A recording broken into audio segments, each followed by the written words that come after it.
Go. Well, hello. Hi. Thank you for joining me. We have been talking for about 10 minutes, but there we are. Could you, please introduce yourself once again and tell us a little about your work and some of your books. I'm Carolyn Baker. I live in the US, and for the past 15 years or so, maybe a bit more, I've been researching the subject of the collapse of industrial civilization. Not just intellectually researching like what's happening and what's likely to happen, but researching it in terms of its emotional and spiritual effects on people who are living through it. And so that's what my work has been about. You can check out my work at carolynbaker.net and also my Substack column, which is pretty much weekly on Substack. It's called Carolyn's Blog. So I'll be saying more about my work as we progress, Gwyneth. Thank you. Sure. Amazing. Yes, so I definitely recommend everybody has a look at Carolyn's website and Substack. Okay, so yes, I'm going to jump back into what we were talking about. So, yeah, I was asking you how you're feeling right now about everything that's happening in the US. And we also started linking that into the concept of Christofascism, right? Which you talk Yes, about in yes. your book. Okay. Well, I'll answer the first part of your question, how I'm feeling about what's going on in the US. I'm scared. And I'm also experiencing a great deal of grief, as everyone who's aware of collapse is. I'm feeling very sad to see our imperfect democracy, with all of its flaws, really going down the tubes. And I believe that we're at a point now where we've we not jumped, but we've fallen off the cliff, and we're at the bottom of the cliff looking up. And wondering, is it possible to ever restore democracy in the United States? Is that even possible? And then looking more poignantly at collapse itself, how collapse is, inherently um, anti-democratic. People are going to do everything they can, whether it's democratic or undemocratic, to shore up and try to contain what remains during the unraveling. And this is going to require a lot of authoritarianism and much more authoritarianism than we're seeing now. And that authoritarianism is spreading throughout the world. So I'm scared and I'm sad. I also experience a lot of joy in my life, and I'll be talking about that later, Gwyneth. Okay, great. Yes. So, yeah, we talked a little there about your journey of how you became aware of what was happening as well, didn't Sure. we? And yeah, do you want to recap that a little bit? Sure, absolutely. So, in 2007, I saw a documentary which anyone can watch on YouTube. It's free and it's 2 hours long, called What a Way to Go, Life at the End of Empire. And this is a panorama of looking at collapse on all different levels: climate, economy, government, in every way you can imagine. It's a riveting documentary, and I encourage everyone to go to YouTube and watch What a Way to Go, Life at the End of Empire. So at that point, I had not been a therapist for a while. I was teaching in college. And I was profoundly moved by this documentary, started showing it to my students in history classes. And then as I get deeper into the weeds, I'm thinking, Carolyn, you haven't been a therapist for a long time, but you could be a coach and you could go get some additional training and you could start helping people navigate all of this emotionally and spiritually. And in 2008, I wrote a book called Sacred Demise: Walking the Spiritual Path of Industrial Civilization's Collapse. And it took off. People were very interested in it. And so I thought, maybe I'll write a second book on this topic. And I did, and it's called Navigating the Coming Chaos. And from there, I just kept writing books about collapse. You can see all of those at my website. Um, and so I started coaching people around collapse. And currently, I'm in a doctoral program in coaching, which is going to go on for another year and a half or 2 years. But it's a very, very nourishing program with a good understanding of where we are geopolitically. And so this is my life's work, and I'm absolutely loving it. And you and I, we can talk, Gwyneth, about how much we love it later on. But that's all I have to say on this topic for right now. Yeah, great. Well, I'm going to ask you something that wasn't in the list of questions because I'm Sure. just curious. Because now I feel there's more and more work popping up on this topic, right? Of how do we respond emotionally, spiritually to collapse. But in 2007, 8, I imagine you were the pioneer on that. So I'm wondering, did you have any inspiration? Was there anything that helped you, or did you have to kind of figure it all out yourself? Well, I had some inspiration from other people who were just beginning to figure it out. Um, and from the people who made the documentary, and they were taking the documentary everywhere live in the United States. And then I got a website, and of course, that kind of propelled things forward. And as I wrote more books, and I saw that other people were writing more books. It was really enforcing and supportive.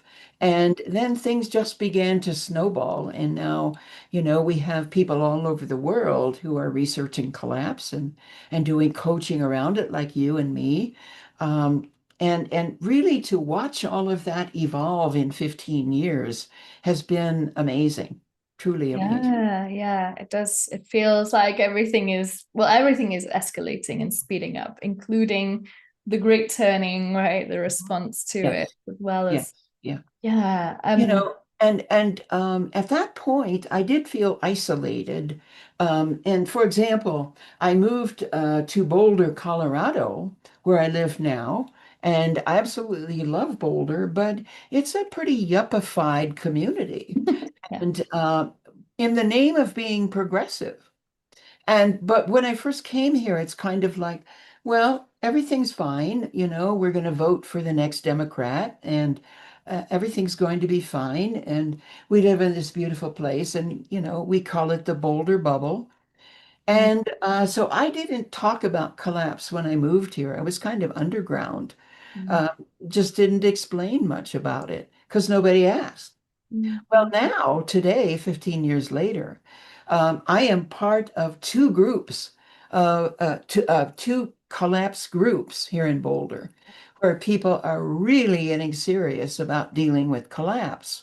Um, but, in answer to your question, I felt kind of like, some alien life form talking about it here, and I just didn't. yeah, yeah. No, it definitely seems more and more people now are waking up. And well, I try to avoid social media, but my feed is essentially just everybody Yes, waking up to how bad things are. yes, yes. Yeah, and on that note, yeah, you were going to delve into the Christofascism. Yes, Is yes, that something, I think when we look over at the US from the UK, we kind of go, oh, well, at least we don't have the religious madness going on. But good old Church of for England. now, yeah. Yes. Hmm. Well, let me try to define what Christofascism is. It's a merging of evangelical Christianity with the belief that we're living at the end of a secular worldview and that Jesus is literally going to come back to the earth and take all evangelical Christians with him back to heaven. Everyone else in this worldview will remain on earth and eventually be destroyed when Jesus comes a second time to completely renovate the earth and establish his kingdom. Now, Christofascism embraces authoritarianism and the domination of the evangelical world by any means necessary.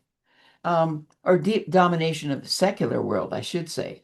I'm absolutely convinced at this point that collapse is being intentionally boosted by a lot of millionaires who may not be Christian or religious at all, who are going to make insane amounts of money as everything unravels.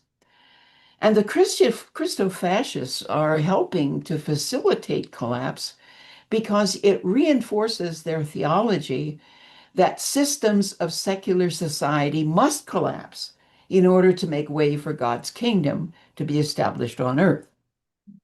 So the Now, this is accelerationism, right? it's what? Accelerationism. Accelerationism, yes, yes. The billionaires in particular are fond of accelerationism, and that's, let's collapse things as quickly as possible. The Guardian recently had an article, I don't know the date, but had a big article about all of the bunkers that are being built by billionaires. Small cities where they intend to hunker down and live for the rest of their lives underground in a collapsing world. And they're really trying to accelerate the collapse as quickly as possible and diminish the population as quickly as possible. So you can look up accelerationism. There's several YouTube videos on it, and you can do some Googling and find out more about what it is. Yeah, you just wrote a new Substack on that, didn't you? I saw What If Yeah, Collapse is intentional. yeah, Because yeah. yeah, the narrative I used to have was, oh no, this is happening. We have to warn everybody. And Uh-huh. oh, what a heart sink moment when you realize it's intentionally being pushed, right? Yes. Yeah. There's an evangelical Christian organization called the New Apostolic Reformation, which is a longtime group of evangelicals who believe that Christians must directly interfere with and shape seven specific aspects of Western culture, which are family, religion, education, media, arts and entertainment, business, and government. And they want to radically influence these aspects of culture even before Jesus returns and establishes his kingdom. Now, the Christian authoritarians who are members of New Apostolic Reformation are called dominionists, which shamefully describes their desire to infuse every aspect of culture with their dogmatic influence. This is the essence of Christofascism. And it strikes me that this isn't so different from the let's go colonize Mars or hey, we're all living in a simulation, right? Because it's another way to distance ourselves from the present reality and say, oh, yeah, things will be okay in the afterlife or in the next planet. Right. Yeah. Yeah. And you'll be safe if you are an evangelical Christian. So, Oh. yeah. So I feel like there's just weight in my stomach, like this knot as you're talking about this. Yeah. So then, yeah, moving into that question, grief. Yeah, what's your relationship like with grief? Well, I certainly am feeling tremendous grief right now as I see everything unraveling. And, we have a very imperfect democracy, very hypocritical democracy in the United States. But we have been able to maintain a strong semblance of it for 250 years. And now I see it just unraveling in front of my eyes. And so I'm feeling that grief. And um, I strongly encourage people to get support as they begin to open to feeling grief. I couldn't be feeling it if I didn't have support. Um, so many people um, are afraid to embrace grief because they're alone in it, and that makes sense to me. It feels overwhelming and even life-threatening. In the West, we've come to believe that grief is a private matter, whereas in indigenous cultures, they've always known that grief is a community matter. We simply can't contain it without support. That's why we need to connect with others who feel the grief of collapse and share our experiences with each other, as well as the parts of our lives that bring joy and meaning and purpose. We need each other's grief. Absolutely. Yeah, I'm a big fan of Joanna Macy's work, Oh, yes. Reconnect, Yes. and yeah, Francis Weller's work on Oh, grief. yes. Yes. Yes. That's it, right? It's a little cliche now of, oh, you should feel your feelings. But of course, yeah, that's not something we can do alone in private when we're talking about this huge grief about, yeah, it's world grief, right? It's not just our own Yes. private grief. So, Well, I'd like to say more about grief in that grief and joy travel together and need each other. Now, that may sound like a strange and shocking statement, but let me explain what I mean by joy. I make a strong distinction between joy and happiness. Happiness is circumstantial. It comes and goes. If I get a promotion or a new house or a new boyfriend, I'm happy, at least for a while. Joy, however, is not circumstantial, and it lives in our core. Sometimes we can be very, very sad and yet experience aspects of joy. Viktor Frankl explains this when he recalls his time in Auschwitz when the darkness around him was just unbearably thick. And yet, in the midst of it all, he experienced moments of meaning and purpose, which are the essence of joy. So we can always access the joy that is at our core, even when we're circumstantially unhappy. And I found that over the years, when people allow themselves to grieve deeply, they begin to experience deeper levels of joy. It's as if grief and joy travel together and need each other, as I keep saying. Your guy, William Blake, said the deeper the sorrow, the greater the joy. yeah. And our gal, Mary Oliver in the US, said, we shake with grief, we shake with joy. What a time these two have, housed as they are in the same body. Beautiful. Yes. And it really reminds me of what, again, Joanna Macy talks about the same thing, right? That when we unblock our pain for the world, we also unblock our capacity to feel joy and aliveness. I would just like to take a moment to honor her because Yeah. she's in hospice at this moment and is transitioning from this life. And we should not overlook for 1 second her contribution to our understanding of collapse and what we need to do to navigate it. Yes. Let's take a moment. Yeah. I think we've probably all been really touched and transformed by her work as well, right? In this Yes. space. Yeah, Yeah. I certainly have. Yeah. Me too. Yeah. Yeah. We're waiting for sort of the news. That's another big source of grief. And I can't help but feel her passing marks an entrance into darker times too. But Yes, yes. yeah. So I'm just feeling into what I would like to ask you is sort of what is our task in these times, really? Mhm. Well, two tasks that I want to really emphasize as I speak with you today is connection with ourselves, with each other, and with the Earth community, and emotional intelligence. Connection is as essential as food and water and breathing in the midst of collapse. No one can navigate this alone. We can we can connect with other collapse aware people online or in a variety of groups, and we can also create groups of collapse aware folks where we come together regularly and support each other. I mentioned a moment ago that when I first came to Boulder, I couldn't even talk about collapse.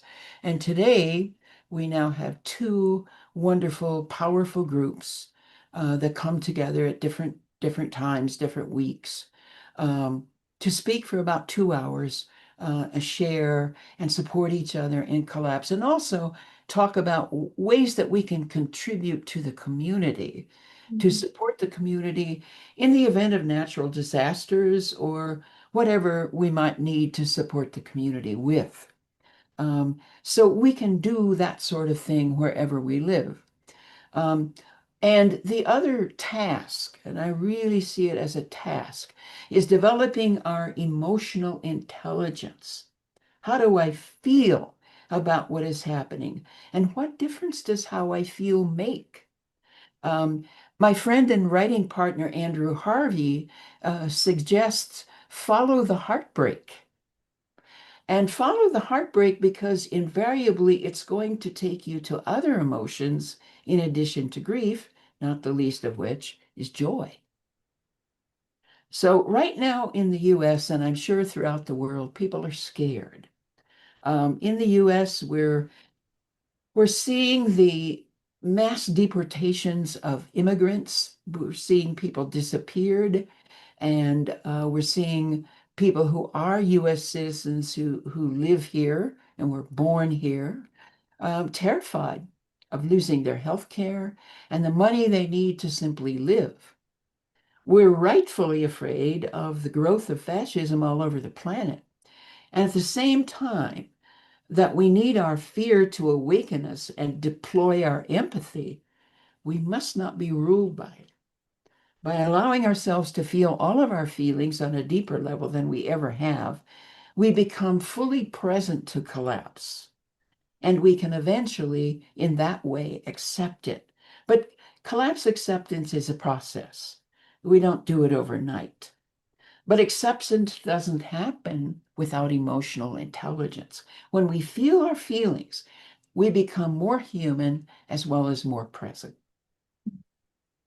Yeah, so you've written a lot on your Substack around emotional intelligence. I've seen, yeah, different emotions getting the spotlight. So, yeah, would you say a little more about what does emotional intelligence mean for you, and what are some ways that we can grow our emotional intelligence?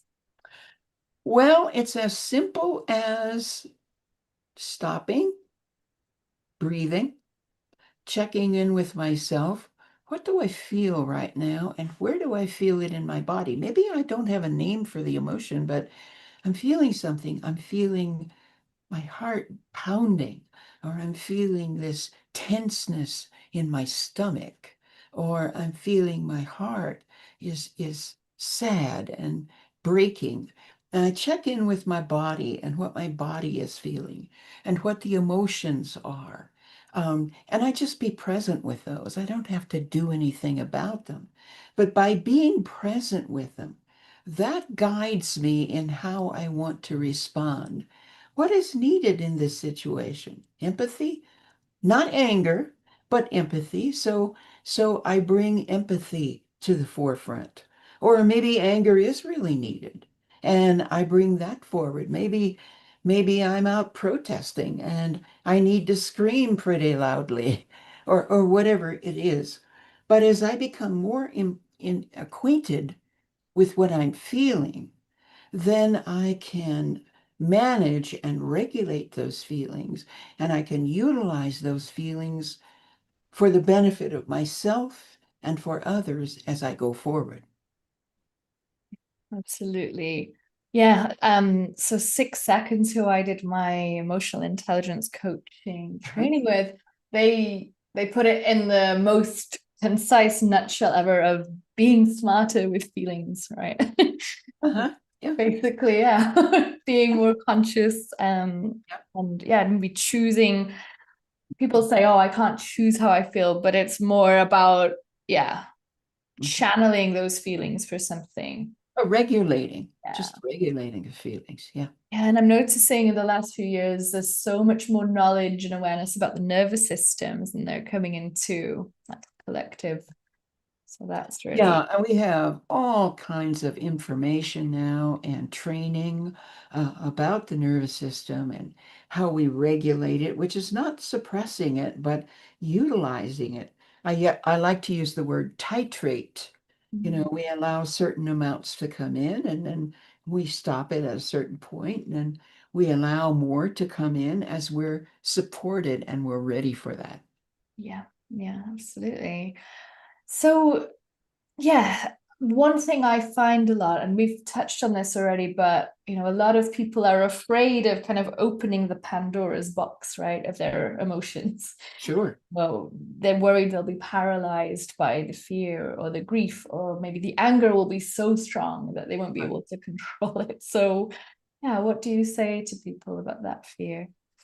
Well, you're in charge of your emotions. You can't help that they come, but you can decide what to do with them. And so becoming emotionally intelligent and doing not just reading books, but doing workshops and gatherings, and that's why these collapse groups are very helpful, where you get support for whatever you're feeling, is very, very useful.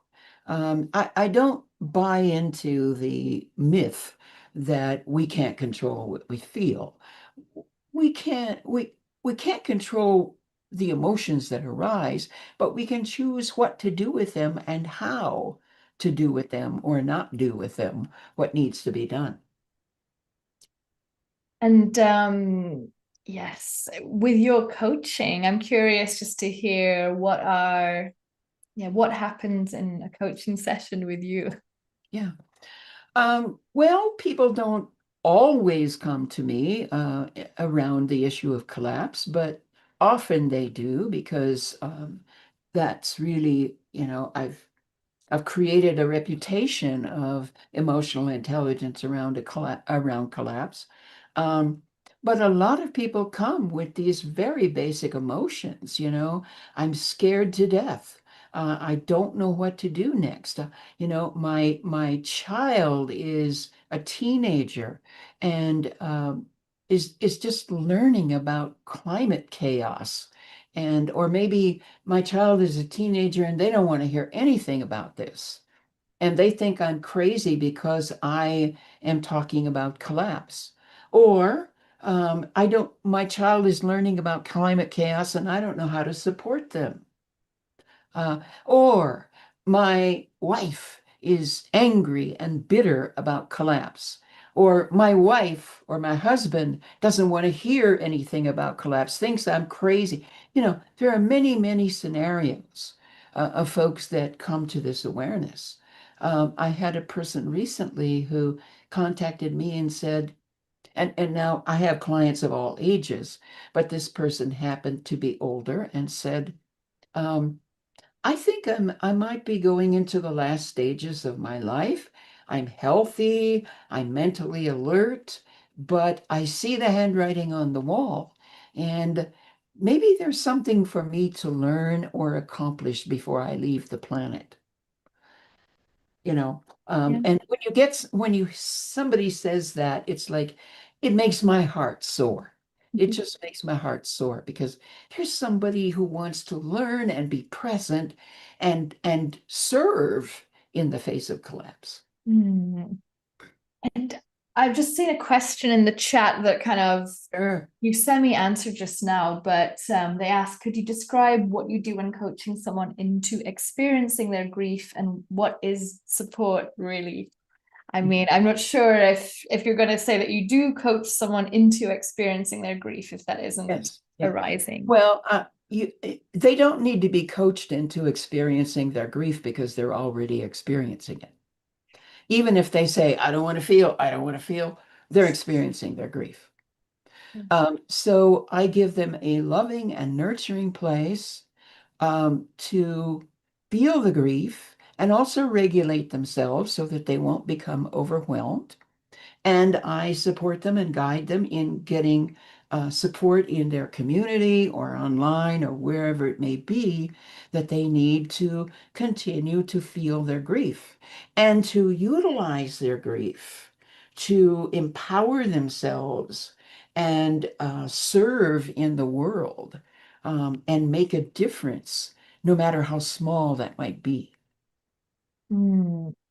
So yeah, and I we'll take a moment here to say it's so different from the coaching as usual, isn't it? Because you obviously you have the therapy background, and then coaching often is about achieving goals or improving our own Yeah. personal lives. And this is what I found difficult is explaining what we're doing, because in a way we're holding space, aren't we? That's a large part of it. Well, you can talk about the goals that you want to achieve, and then we'll invariably get into what's blocking you, and which will be fear, anger, sadness, something related of that variety. So yeah, talk about your goals as much as you like, and that will take us, you know, the great Gestalt therapist Fritz Perls said, all roads lead to where you're at, and everything leads to everything else. Mhm. So yeah, talk to me about how you want to be a high achiever. Let's go there and see what happens. Mm. So I wanted to ask you then, what does it mean to live fiercely and authentically for you? And I was, to elaborate on that, I'm wondering, are you talking about rescuing the soul or resourcing the soul more than the actual, physical state of the world out there? Or is it more about resourcing ourselves so that we can go and create positive changes? Yeah. Well, I love the word fierce because it's how I want to live in these excruciating times. And in my book, Undaunted, Living Fiercely into Climate Meltdown in an Authoritarian World, I explain that fierce living is not about being a badass or being motivated by anger. The word fierce has urgency in it, as well as fire and passion, and radical compassion and integrity. Um, and I think that many people right now are being fascinated with people who lived in the time or near the time around World War II and who were never deceived by fascism.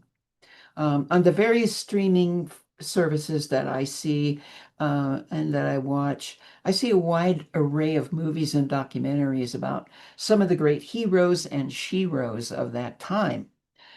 They achieved things that they never dreamed possible until they actually did them. And I believe that that's where we all are right now. So, uh, we have to realize that much of history is repeating itself around us, and we're all being called to live with fierce compassion, fierce courage, and do deep inner work. Collapse is bringing to the surface many of our experiences of trauma, and I believe asking us to explore those more deeply so that we can be more skilled healers and companions for the Earth community. Yeah.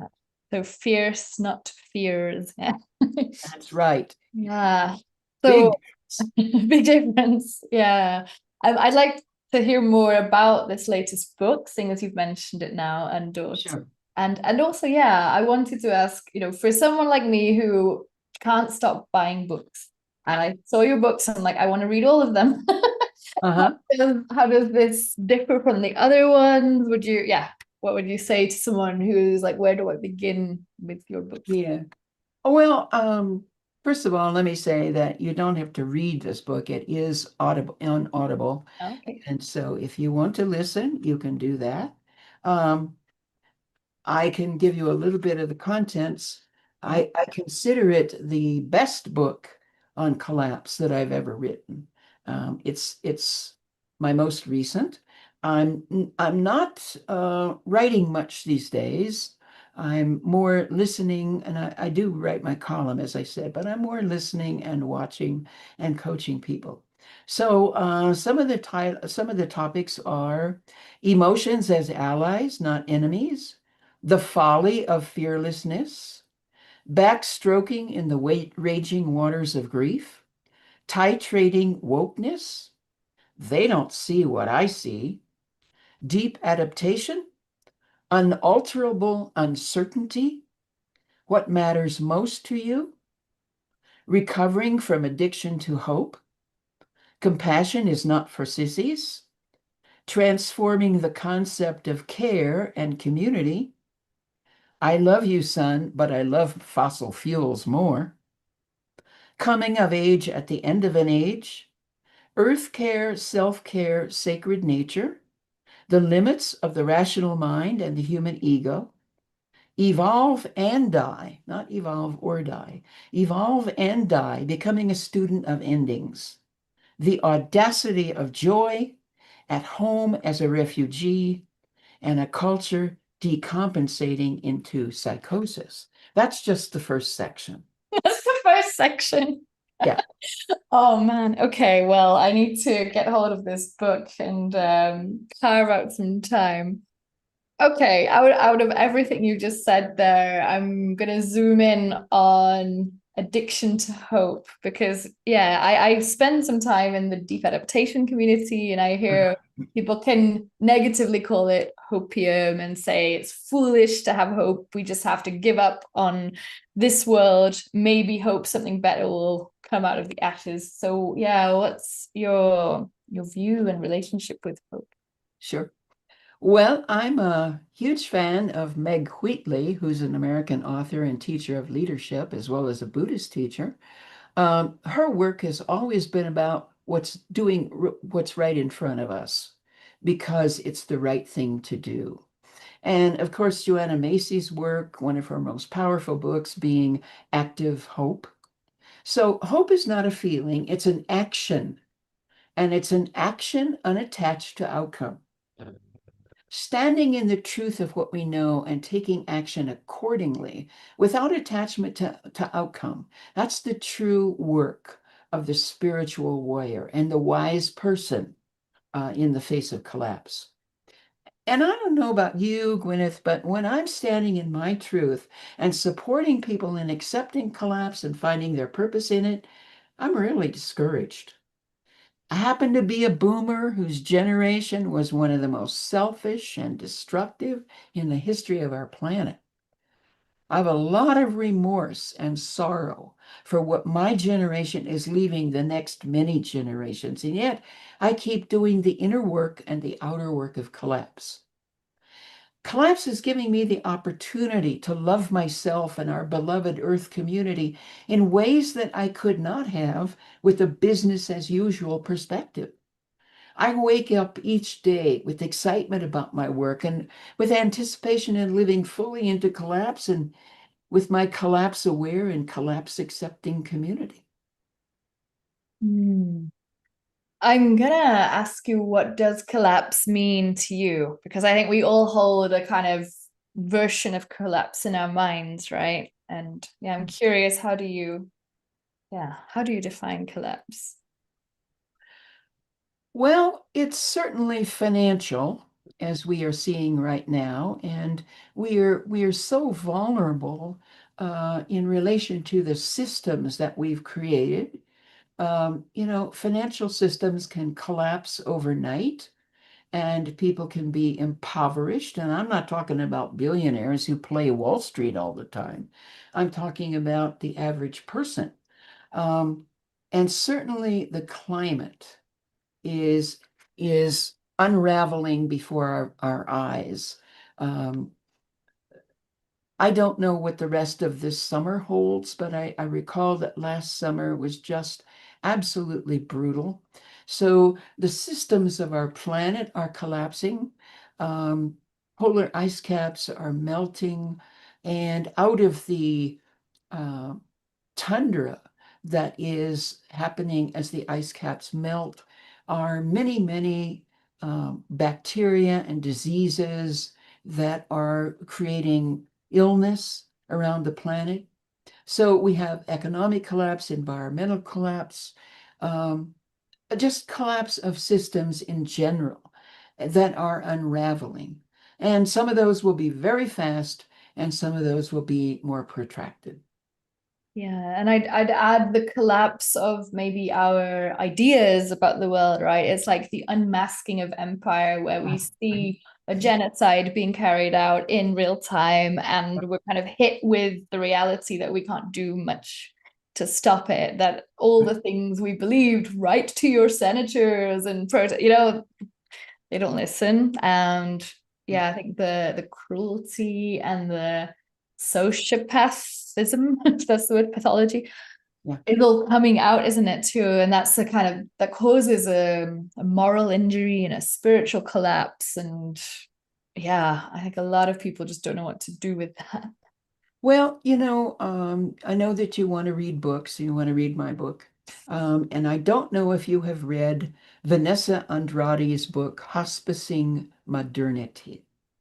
So, this whole modern way of life that is non-Indigenous, anti-Indigenous, this capitalist paradigm is unraveling very quickly.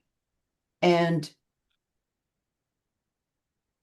it really is what she's asking us to do in that book is to get on board with the collapse. Mm-hmm. Get on board with hospicing this old way of life and realizing for ourselves and helping other people realize it's not working. It never has. And now it's going down the drain. Um, and every form of spirituality on earth has been used to perpetuate denial. And we're probably going to talk a little bit more about this, positive thinking and whatnot. But the real challenge now is to get on board with this unraveling from the perspective of what we know about collapse and develop our emotional intelligence, develop our empathy, develop our service in the world. That's what we need to be doing, and not trying to hang on to this old paradigm which is circling the drain. And I'm wondering where the Christo-fascists fit into this, right? Because they're also trying to embrace and accelerate collapse. Yeah, well, yeah, they are in trying. They are. Um, but they're not really wanting to embrace collapse. They're wanting to prepare everything for the return of Jesus. They want to collapse as much of secular society as they can, this secular paradigm that is non-religious. They want to collapse that. And then what is left, they want to rule in Christian fashion. I encourage people to watch on Netflix um, a documentary called The Family, which is about the ways that the dominionists have been working over the decades to really engineer their version of collapse. Mm. Uh, Another one is called, another one to watch, and I'm not sure what platform it's on, is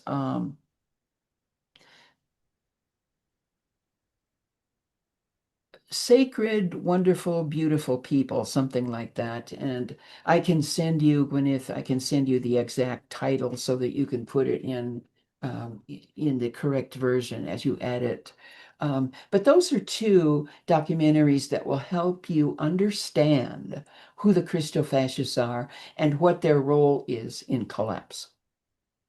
So I did write a question earlier, which was how do we resist this? Because I saw that you had mentioned in your book there are common pitfalls and common thinking errors that we'll make.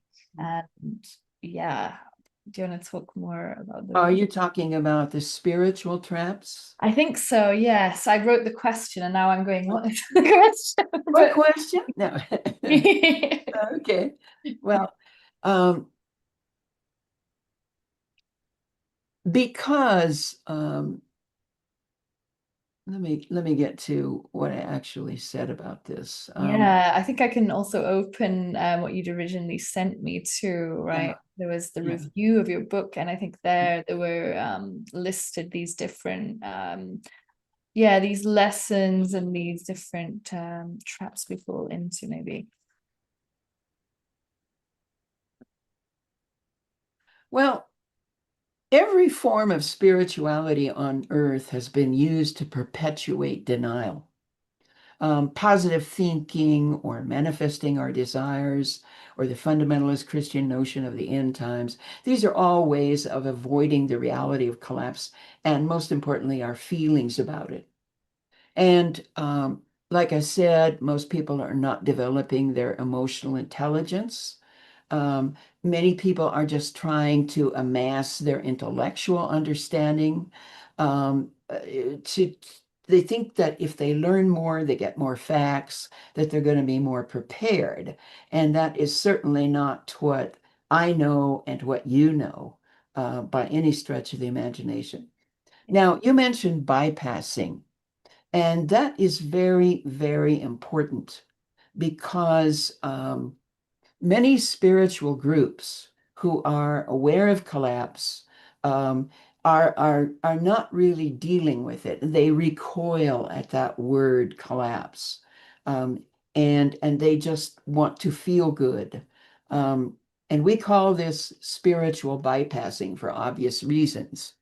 And you can use your spiritual work as a way of not becoming emotionally intelligent and just remaining in denial because we all want to feel good. Who doesn't want to feel good? Um, but these techniques are used by a lot of new age groups, and you'll see a lot of this on social media to manifest what I want in my life, or just to manage and feel better, and not getting all distracted with this negativity because that ruins my day, right? Mhm. So we have to be very careful about these spiritual groups that would invite us into denial. And that's why I love the work of my writing partner, Andrew Harvey, wrote a wonderful book called The Hope, a guide for spiritual activism. Mhm. Uh, and in there, he talks about this spiritual bypassing and how we need to remain realistic. Certainly, if you have a spiritual path, follow that spiritual path. If it's meaningful to you, if it brings joy in your life, if it brings greater compassion, certainly follow that. But do not use your spiritual work to bypass the realities of what's going on. As a matter of fact, bring your spiritual work in to help you cope with and navigate what we're dealing with. Absolutely. I see it so much. And I think that's one of the pitfalls, isn't it? There's a tightrope, there's a lot of traps along the way. Mhm. And even at work that reconnects, events, I've seen people are like, yeah, let's skip that honoring the pain bit and get to the nice Oh, yeah. Oh, bit of at the course. end. Let's do. Yeah.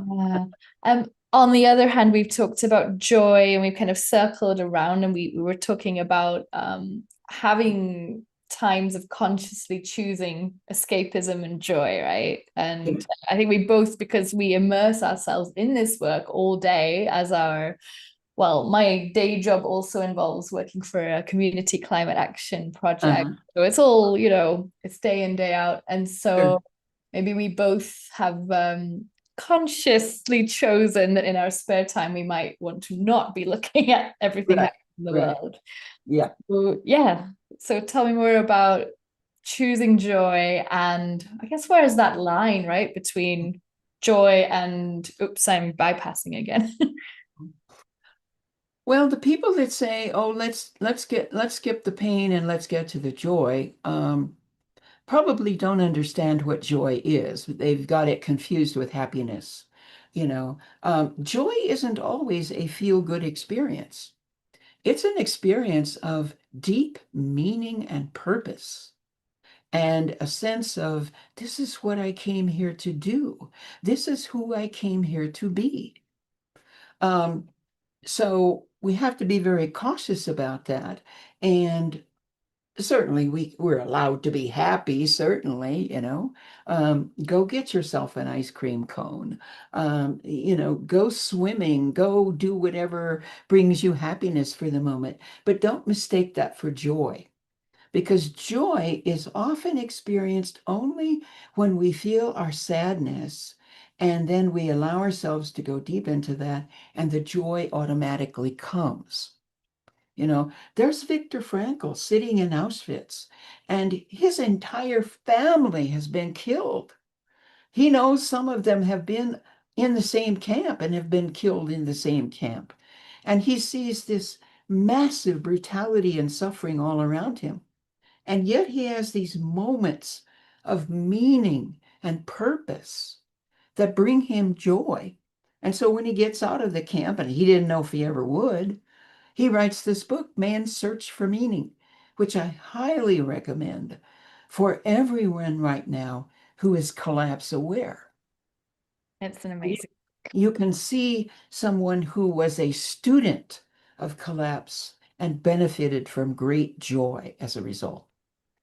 Well, I studied positive psychology as my master's, actually, right? And they were always talking about the difference between hedonic and eudaimonic happiness, with the eudaimonic being meaning, which is what Victor Frankl is all about, right?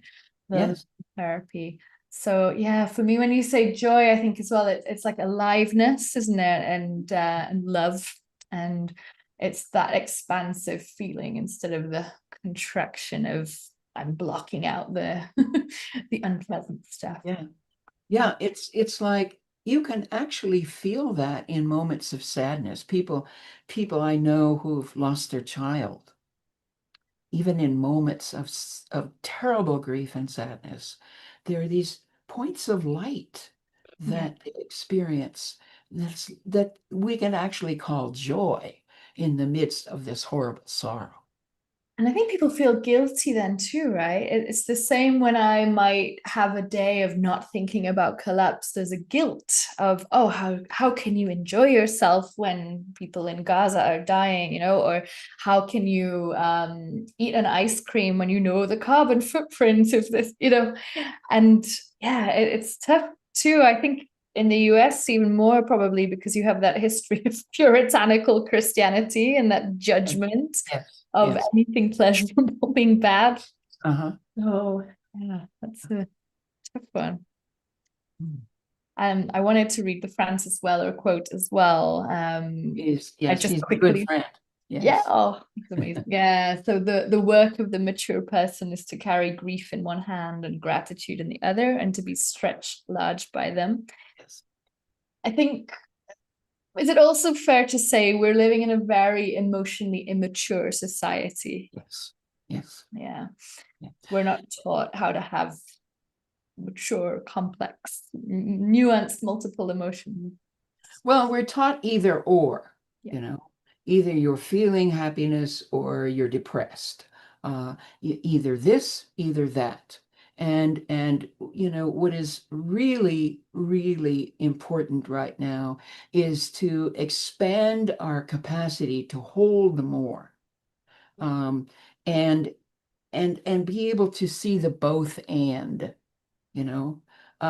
Yes, there are people starving in misery in Gaza, and I have a right to eat today.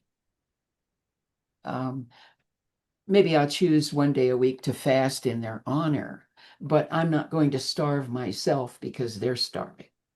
I'm not going to deny myself moments of happiness or joy for their sake. It just, you know, it's not helpful to them or to me. And another, I think, important thing in the emotional intelligence world, right, is to remember when we are in that fight or flight mode, we're more prone to binary black and white thinking. Yes. So yeah, if we can activate the parasympathetic nervous system, we're then better able to hold that complexity. Yes, exactly. Yeah. So I'm just going to ask if anyone who's watching wants to put any questions in the chat, please do so. And are we good to maybe say 5 more minutes? I think we've, I had an hour in my mind, but of course we had to start again. Yes. Yeah. While we're giving the chance for people to type, I'd like to ask, what else would you like to talk about today? Is there anything else you would like me to ask you? Well, I think we have pretty much run the gamut here, but Well. yeah. Is there anything you have in mind that we haven't covered? I should check in what's here right now. Perhaps your audience has some questions. Yeah. I'm feeling a little like I need to eat something with sugar in it. And then that takes my brain to thinking about Yeah, those aspects of collapse too, right? Like sure. going forward, will we still be able to do this complex, nuanced processing if we're more in that survival mode? And I think what I see a lot of our work as being is planting the seeds now, right? So that when people really feel the shit hitting the fan, they're more resourced and they might not default to those immediate survival instincts. Yes, yes. Yeah. Yeah. So that's not really a question, but Well, is it's there a anything big, else? profound statement. Yeah. Yes. Is there anything else alive for you right now that wants to come out? Well, I think that we need to be realistic and just notice and accept that there is a wave of authoritarianism that's spreading through the United States and Europe. And we should not expect that wave to decline anytime soon. There are wonderful protests happening in Hungary, for example. You know, thousands and thousands of people in the streets every day. We don't hear about them, but those folks are out there, and they're really fighting against authoritarianism. Uh, but nevertheless, Viktor Orban remains at the moment, and the wave of authoritarianism is spreading.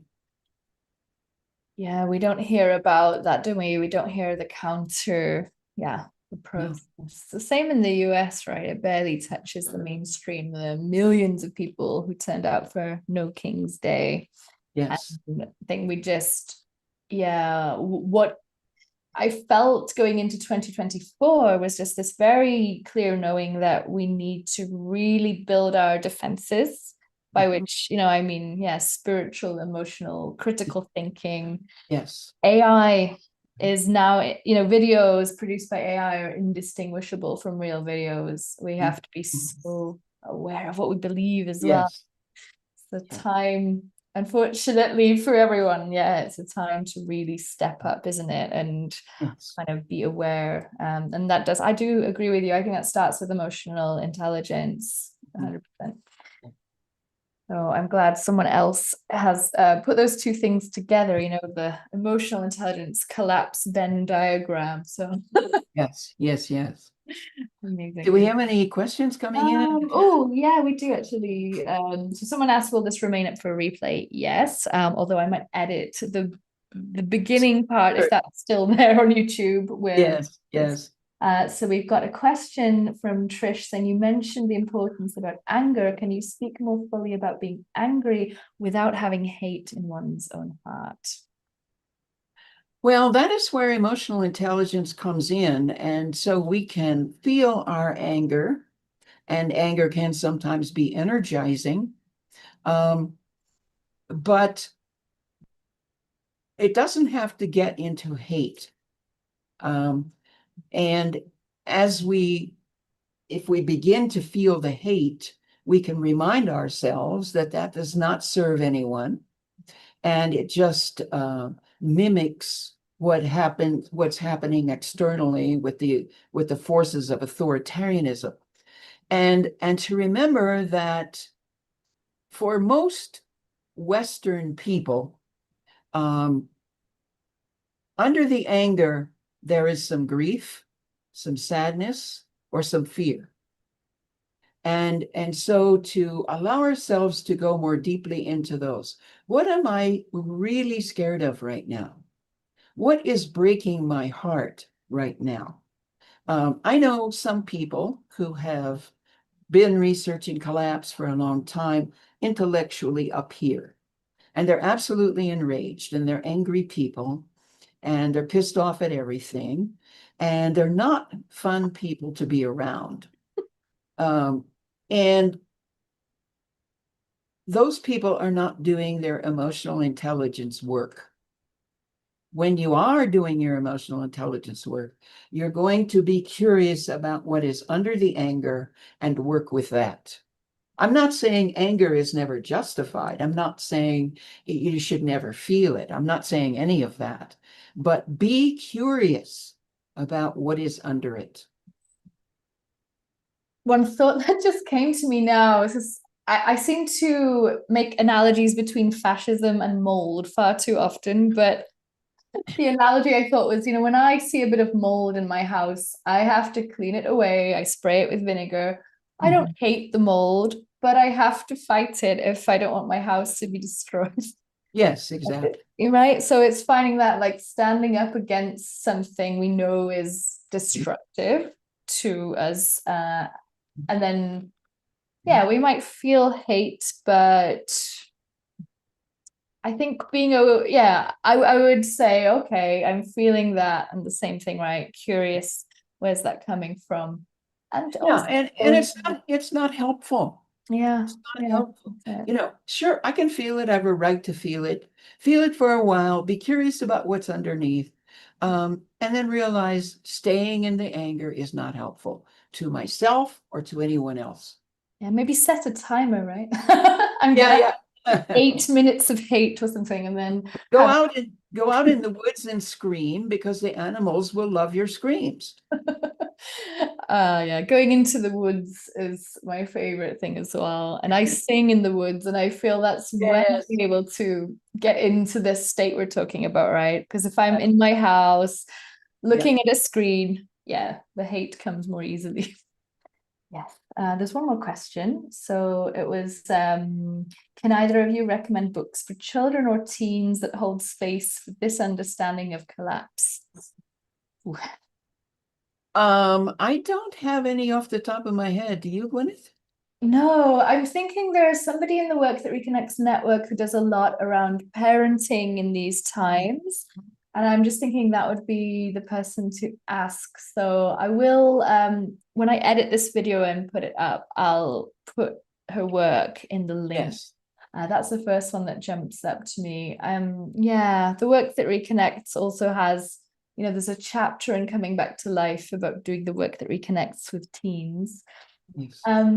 My project actually here in North Wales, we go into schools, we deliver a little bit of carbon literacy, but then we also give space to sit with, how does this make you feel? Yes. And normalize it. We say, this is a normal thing to feel. And we even give them that language around maybe climate grief or empathy.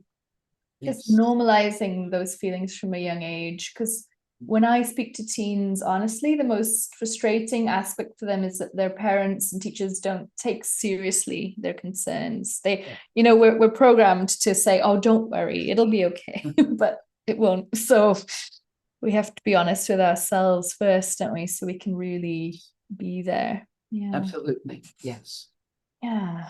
Amazing. Okay. We've got some beautiful thank yous, and hopefully more people will watch this back later as well. And please feel free to connect with me.